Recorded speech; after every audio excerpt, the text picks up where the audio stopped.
There's Blake to Roy. This is for the win.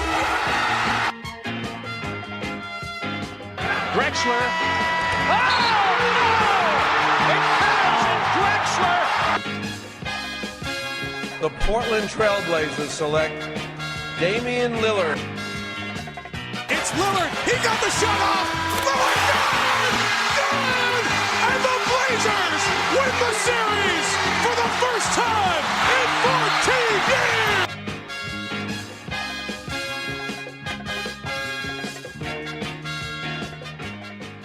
Salut à toutes et à tous, épisode 5 du Ripcast particulier aujourd'hui puisqu'on a la chance de recevoir un invité exceptionnel, joueur français qui a découvert l'antre de la NBA cette année, titulaire d'un two-way contract, il a vogué entre NBA et G-League, frère aîné d'une grande famille de sportifs, nous recevons aujourd'hui un joueur des Trailblazers de Portland, le français Jaylen Howard, merci et bienvenue.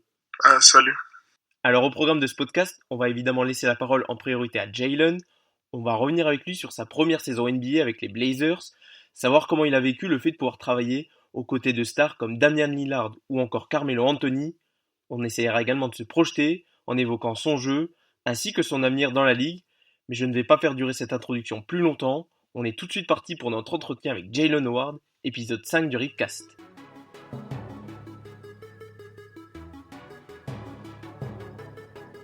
My name is Jaylen Howard and I'm from France. Here comes Howard into the lane. Nice little right-hand scoop from the left side. Howard scoops, backed up and in. Nice scoop from Jaylen.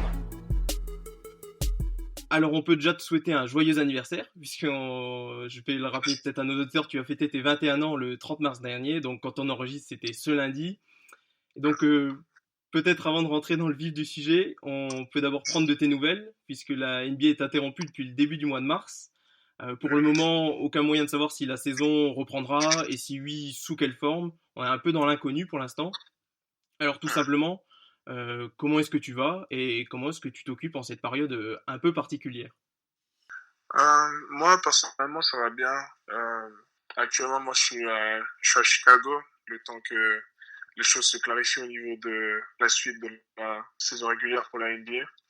Et je m'entretiens, j'essaie de m'entraîner à la maison, pompe abdos, gainage, un peu les bases, m'étirer tous les jours, continuer à bien manger, mais ce sont les seules choses que je peux faire pour l'instant en attendant la suite en termes de la saison régulière. T'as pas moyen de trouver une salle ou t'as même pas un panier chez toi pour essayer de jouer un peu ballon? Ben en fait, la NBA et surtout ma franchise nous interdit de s'entraîner dans d'autres salles que par exemple pour moi celle de Portland. Si je suis pas à Portland, j'ai pas le droit de m'entraîner. De toute façon, la NBA ils ont fermé les salles à tous les joueurs. Okay. Donc si t'es pas un joueur qui a une salle chez toi, quoi, tu peux pas vraiment faire du shoot ou quoi que ce soit. C'est vraiment on peut que vraiment s'entraîner au niveau du corps, s'entretenir à ce niveau-là, mais en termes de basket, il n'y a pas grand-chose à faire, quoi. Ok, et justement, tu parles que c'est la franchise qui vous dit de ne pas venir vous entraîner à la salle, et est-ce que justement le staff technique communique régulièrement avec vous? Est-ce qu'ils vous ont donné des consignes, par exemple, de rester aux États-Unis, ou est-ce qu'ils vous ont transmis des programmes d'entraînement individuels? Tu nous dis que tu faisais du gainage, des abdos, que tu t'entraînais. Dis-nous un peu comment la franchise elle communique justement avec vous. Ben, au début, c'était vraiment... On a eu un appel collectif avec le general manager, les coachs, les médecins, les joueurs.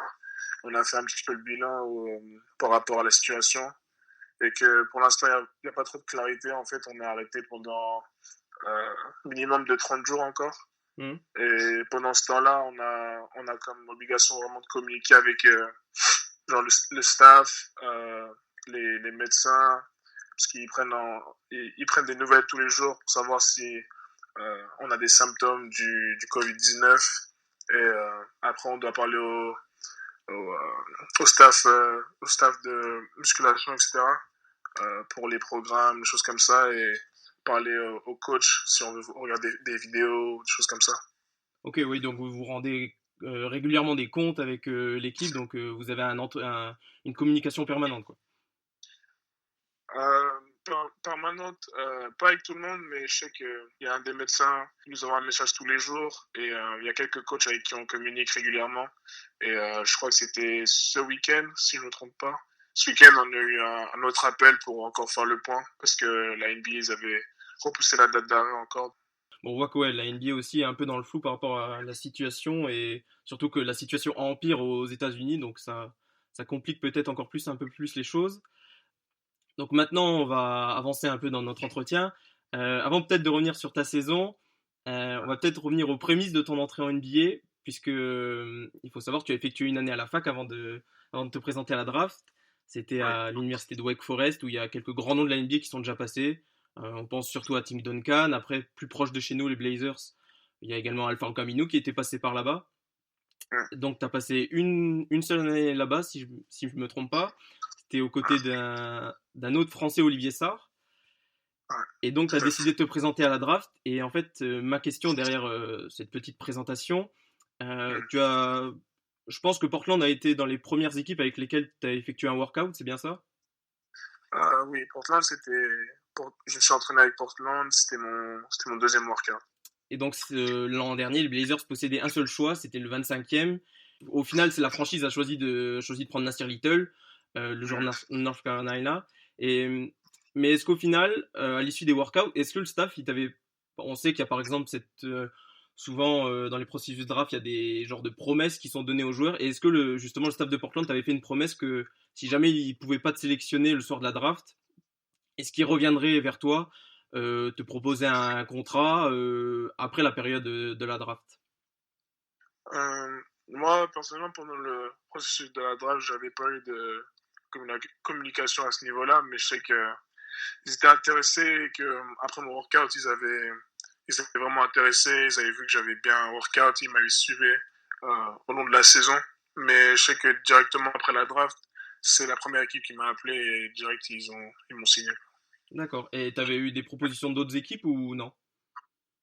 Mais en fait, je sais pas trop, c'est mon agent, il m'a appelé et il m'a directement dit que Portland, ils allaient me signer, quoi. Et du coup, au niveau des équipes, je sais même pas si j'avais d'autres offres, mais je sais que Portland, c'était la première équipe à vouloir me signer et je trouvais que c'était, enfin, même moi et mon agent, on trouvait que c'était la meilleure solution de toute façon. Et du coup, alors l'équipe t'a offert un two-way contract. Bon, pour préciser à nos auditeurs qui ne savent pas en quoi ça consiste, c'est un contrat qui est réservé uniquement pour les joueurs qui ont moins de 3 années d'expérience dans la ligue et qui permet aux joueurs à la fois d'évoluer en G-League, l'étage inférieur de la NBA, et également de pouvoir passer 45 jours avec son équipe NBA. Et donc, on va d'abord parler de ton expérience G-League parce que c'est là où tu as entre guillemets fait tes premières armes, on va dire. On rappelle que Portland est l'une des seules équipes qui n'a pas d'équipe affiliée en G-League. Et donc, tu as joué pour le compte des Texas Legends. Donc, en 24 matchs, tu tournes à 16 points, 6 rebonds et 2 passes. Tu me corriges si je me trompe. Non, c'est ça. C'est bien ça. Donc, des statistiques, on va dire, plutôt flatteuses, car on sait que c'est pas forcément évident de performer à cet échelon-là. Il y a beaucoup de... Tu m'en diras peut-être quelques mots. Il y a beaucoup de monde qui veut gagner justement sa place en NBA. Il y a des vétérans assez connus, des jeunes comme toi qui ont faim de grimper à l'échelon supérieur. Et alors, justement, est-ce que tu penses que cette expérience de G-League, elle t'a permis de prendre confiance en toi, confiance en tes capacités de scoreur, parce qu'on sait que c'était l'une de tes armes en NCAA? Ouais, moi, je pense que la G-League, ça m'a beaucoup aidé à prendre en confiance et de prendre en expérience de jeu, parce que même si c'est pas le niveau NBA, c'est juste en dessous. Il y a des joueurs qui ont soit joué en NBA, soit qui veulent aller en NBA, ou même des jeunes draft picks qui n'ont pas forcément beaucoup de temps de jeu avec leur équipe. Du coup, on les envoie en G-League.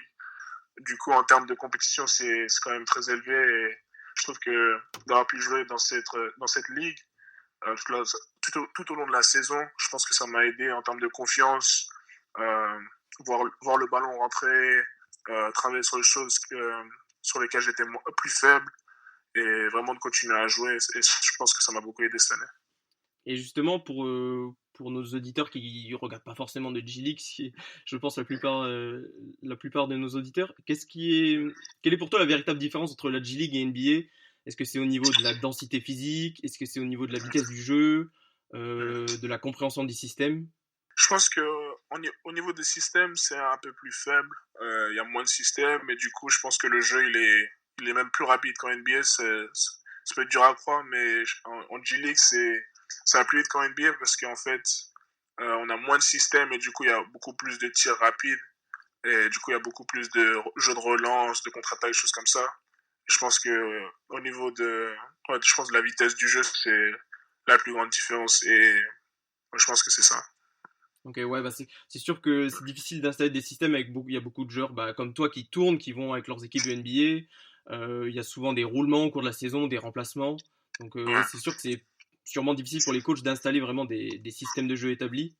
Et justement, tu parlais de la vitesse de jeu. Toi, c'est quelque chose où tu es bon. Plus le jeu va vite, plus il y a de la transition, plus c'est quelque chose que tu affectionnes, non? Ouais, enfin, quand il y a beaucoup de joueurs de relance ou de contre-attaque, je peux utiliser beaucoup mes capacités physiques.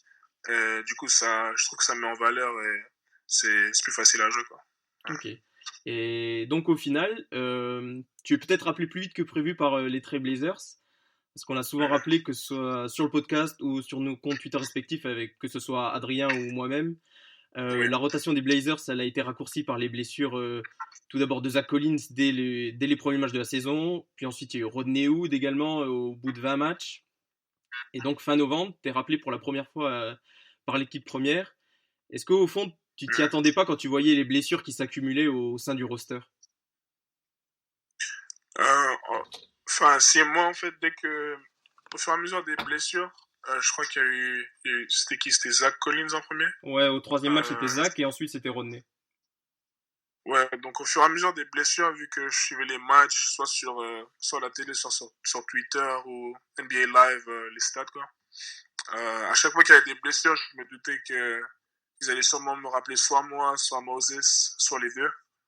Et du coup, à chaque fois, je m'attendais un peu quand on m'appelait, je m'attendais un peu, mais c'était...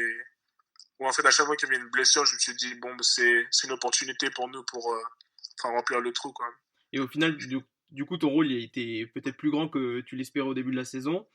Donc, tu effectues ton premier match en NBA face à Chicago, où tu marques également tes premiers points à cette occasion-là. C'est un joli signe du destin parce qu'on sait que tu as un attachement particulier à cette ville. Comment tu as appréhendé ce premier match et les autres qui ont suivi derrière? Comment tu as appréhendé ta première expérience, ta première véritable expérience en NBA? Honnêtement, j'apprenais même pas, en fait. Je pense vraiment que la G-League, ça nous a aidé à ça, en fait, parce que la G-League et la NBA, c'est pas forcément la même chose, mais souvent on voit des joueurs qui sont NBA, qui sont NBA, mais qui jouent aussi en G-League, et du coup, en fait, quand tu arrives dans le match, tu vois pas vraiment la différence, c'est que du basket, quoi. Du coup, j'apprenais pas trop, et je pense que ça m'a aidé à être à l'aise quand j'étais sur le terrain. Et est-ce que les autres joueurs également de l'équipe ont facilité ton intégration? Est-ce que tu peux nous dire quelques mots sur justement ta relation avec les joueurs-là, que ce soit avec les vétérans du roster comme Dame, CJ ou Melo, ou même avec les plus jeunes? Est-ce que tu aurais un petit mot à nous dire sur chacun, peut-être la relation que tu avais avec chacun dans le vestiaire? Bah, en fait, moi, ça a commencé déjà dès la Summer League, en fait, avec Gary et Anthony, parce qu'on était dans la même équipe pour la Summer League. Et dès le premier jour, ils essayaient vraiment de nous aider. Enfin, moi et Nasser, on était les seuls rookies. Et ils essayaient vraiment de nous aider, de nous donner des petits conseils sur les formes de jeu, des choses comme ça. Et après, pendant le training camp, c'est là où j'ai rencontré Dame et CJ pour la première fois. Et ils étaient vraiment là pour nous aider, ils me donnaient beaucoup de conseils, même si des fois, à l'entraînement, si j'avais un petit peu d'hésitation, des choses comme ça, ils me disaient d'être agressif, de jouer mon jeu, d'être à l'aise, de pas avoir peur, quoi. Et je sais que il y a eu un moment pendant le training camp où Ronnie Hood, il voyait que je réfléchissais un petit peu trop et que j'essayais de tout bien faire et je réfléchissais trop, je pensais trop au système, des choses comme ça.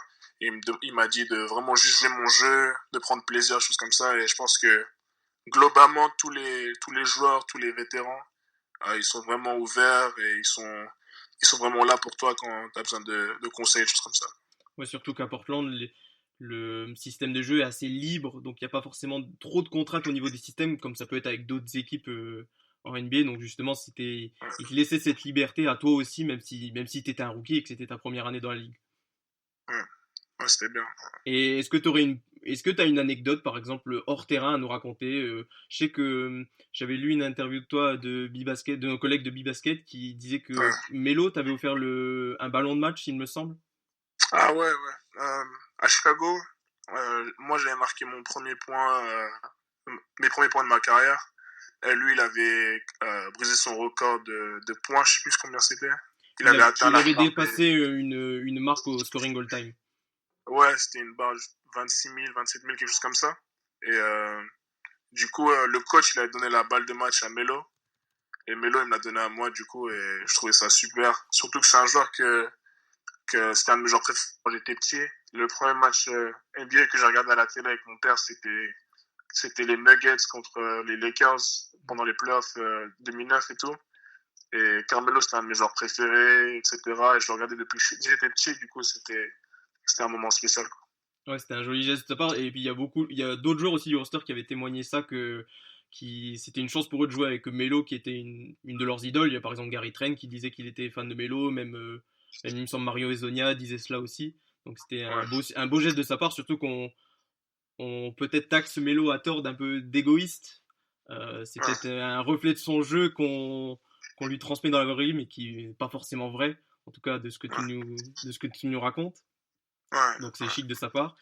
Et du coup, à Portland, tu as aussi pris la relève, tu as entre guillemets pris le porte-drapeau français, puisqu'il y avait Nicolas Batum il y a encore 5 ans qui était encore dans l'Oregon, et que tu connais bien d'ailleurs. Oui. Et est-ce qu'il y a certains joueurs de l'équipe qui ont gardé des restes de français, par exemple, du passage de Nico, ou est-ce que tu leur as appris justement quelques nouveaux mots en français? Bah, moi et Nassi, on est super proches, on est tout le temps ensemble, on fait plein de choses ensemble, etc. Et des fois, il me demande de lui apprendre des phrases en français, mais ouais, à part ça, il n'y a pas trop de gens qui me demandent d'apprendre du français, mais je sais que Nassir, à chaque fois, il me demande des mots, des phrases, des choses comme ça. Et Melo, lui, il aime bien la France aussi. Je crois que c'est l'année dernière, il est allé au K54. Mm. Et du coup, on avait parlé de ça un peu, et c'est tout, sinon. Il y a aussi des grands amateurs de vin. Melo est un grand amateur de vin également, comme CJ. Ouais, Donc je sais pas si t'as parlé peut-être avec eux de ça.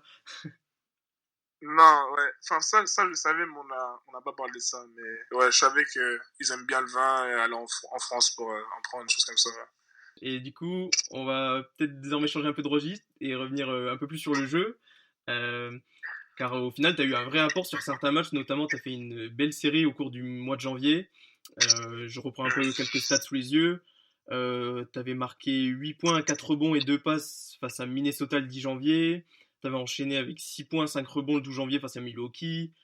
Tu avais ensuite refait 6 points, 5 rebonds contre OKC. Et donc, au moment de ta draft, moi en tout cas, quand je lisais les profils, on t'avait présenté surtout comme un ailier scoreur. Et bon, évidemment, on n'allait pas forcément te demander le même rôle à Portland. Au niveau du scoring, c'est très bien assuré par d'autres joueurs.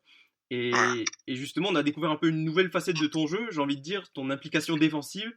Et est-ce que c'est quelque chose sur lequel tu as beaucoup travaillé et sur lequel peut-être les coachs insistaient Ouais, ben, moi, je savais que en rentrant dans la ligue, c'était quelque chose qui allait être, on va dire, primordial. Parce que au niveau du scoring, comme tu l'as dit, Dame, CJ, Carmelo, il y a beaucoup de joueurs qui peuvent scorer, qui sont de super bons scoreurs.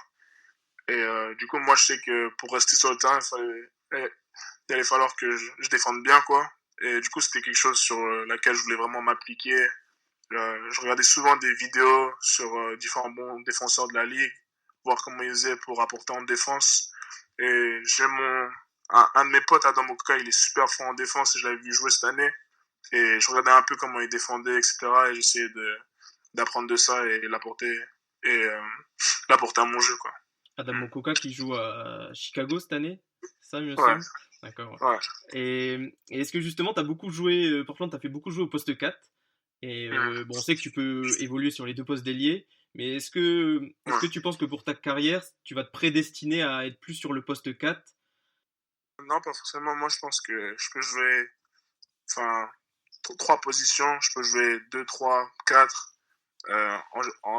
Honnêtement, je pense que ça dépendra de ce que le coach veut, là, il me voit jouer et là où je suis le plus, on va dire, parental, quoi. Donc, ouais. Et toujours sur cette question un peu d'avenir, quel est l'aspect de ton jeu sur lequel que tu vas bosser en priorité dans les mois à venir, là, quand tu pourras reprendre le basket, et qui sera aussi primordial pour la suite de ta carrière?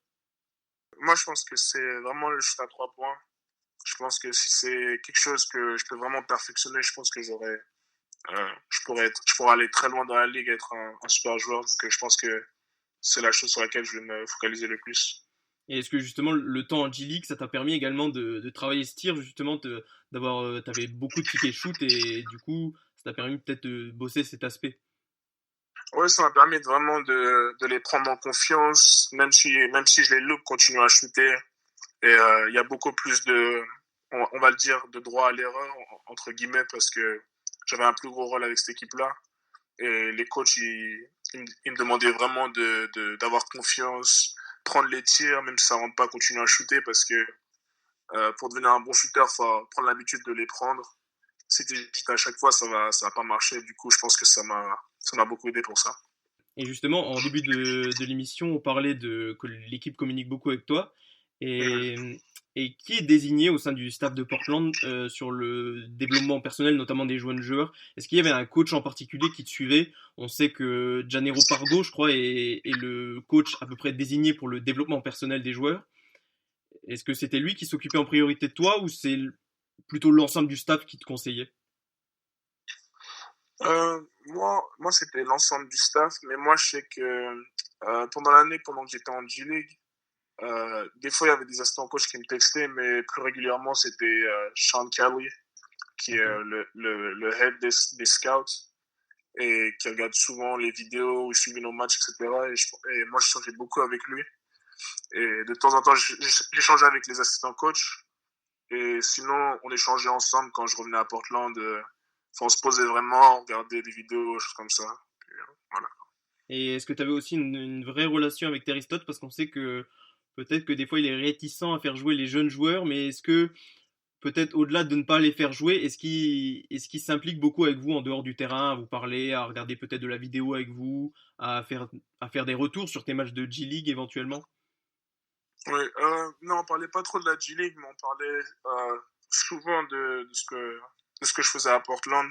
Je sais qu'une fois, on avait vraiment fait un point avec le reste des jeunes, moi, Nassir, Gary, Anthony. On avait fait de la vidéo et on a fait le point un peu sur notre développement et qu'est-ce qu'on pouvait faire pour l'améliorer, des choses comme ça, pour qu'on continue à progresser, quoi. Et vraiment, avec Terry Stotts, on parle souvent de Portland et pas trop de la G-League, quoi.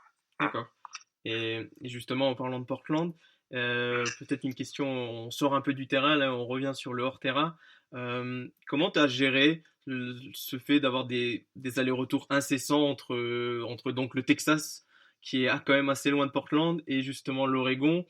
T'avais pas forcément de chez toi. Quand tu étais intervenu sur Beansport, tu nous disais que t'avais pas de chez toi, tu étais souvent à l'hôtel. Comment tu as géré Ouais. justement ces allers-retours, beaucoup de déplacements? Est-ce que ça engendrait pas aussi énormément de fatigue, que ce soit physique ou mentale? En fait, au début, c'était difficile, mais c'était pas difficile mentalement parce que moi, j'aime bien voyager et j'aime bien, enfin, jouer au basket, quoi.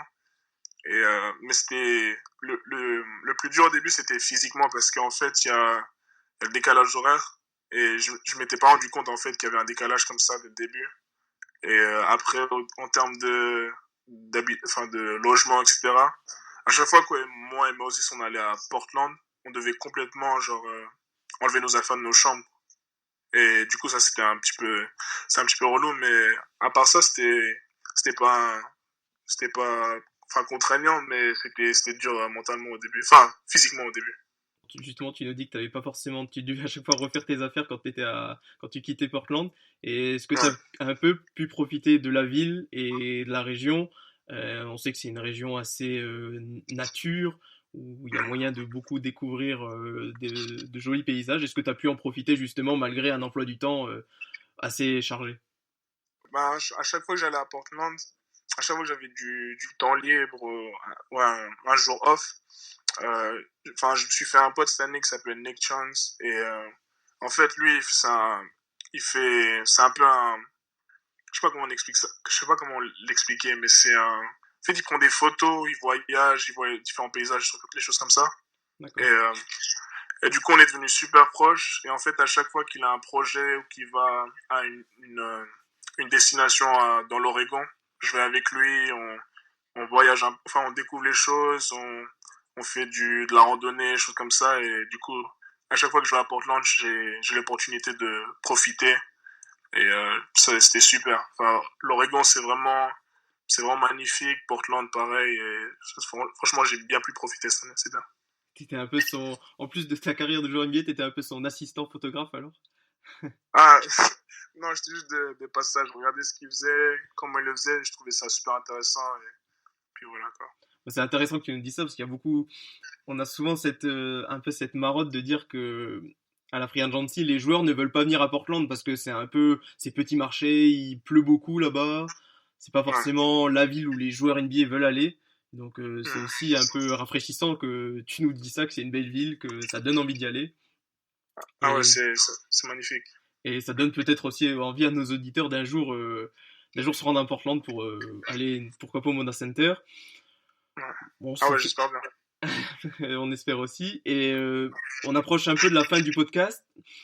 Maintenant, donc ton contrat était d'une durée d'une année. On ne sait pas encore si la NBA va reprendre. On verra. Mais comment est-ce que tu vois ton avenir dans un futur proche dans la ligue? Est-ce que tu as déjà pu peut-être parler avec les dirigeants de ton avenir? Ou est-ce que tu as parlé peut-être avec ton agent? En fait, moi, avec les dirigeants, on n'a pas eu l'occasion d'échanger comme ça parce que ça s'est arrêté d'un coup. Et du coup, tout le monde est en train de voir si la saison va reprendre, choses comme ça. Du coup, on n'a pas eu vraiment le temps d'échanger. Mais moi, personnellement, je pense que je vais avoir une longue carrière dans la ligue. Je pense que si je continue à travailler, je pourrais être un grand joueur en NBA. Et enfin, j'ai hâte de continuer à travailler et de progresser. Bon, en tout cas, c'est avec cette mentalité-là que tu pourras atteindre tes objectifs et c'est comme ça que tu pourras le faire. Ben, en tout cas, Jalen, je te remercie d'avoir accepté notre invitation. Ça fait un moment qu'on voulait faire cette interview, on n'arrivait pas forcément nos horaires ne matchaient pas ensemble, le décalage horaire n'aidant pas. Je te remercie et je ne sais pas si tu as peut-être un mot à passer aux fans des Blazers en France qui t'ont peut-être envoyé des messages, qui t'ont peut-être soutenu pendant toute l'année. Ouais, merci beaucoup pour le soutien. Je sais que durant l'année, surtout quand j'ai eu la longue période où j'étais à Portland, je recevais beaucoup de messages de supporters français, des fans de Portland, etc. Mais je peux pas toujours répondre à tous les messages, mais pour ceux qui écoutent, merci beaucoup pour le soutien et ça fait vraiment plaisir. Et voilà quoi. Et bien, sur ces belles paroles, on te remercie encore une fois, Jalen. Je salue mes camarades Adrien et Florent qui n'ont pas pu être présents, mais qui vont certainement écouter l'épisode. Et on vous donne rendez-vous pour un nouvel épisode du Ripcast très prochainement. Merci Jalen et bye bye. Ouais, à bientôt.